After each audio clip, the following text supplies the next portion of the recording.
ఈ కంటితో చూడడానికి వీలైనటువంటి పరబ్రహ్మస్వరూపం లోకంలో సూర్యుడొక్కడే.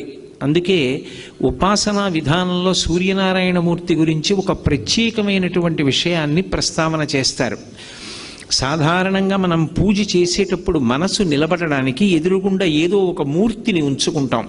ఏదో విఘ్నేశ్వర మూర్తో, లేకపోతే సుబ్రహ్మణ్యుడు, పార్వతీ పరమేశ్వరులు, లక్ష్మీనారాయణులు, ఏదో ఒక మూర్తిని ఉంచుకుంటాం.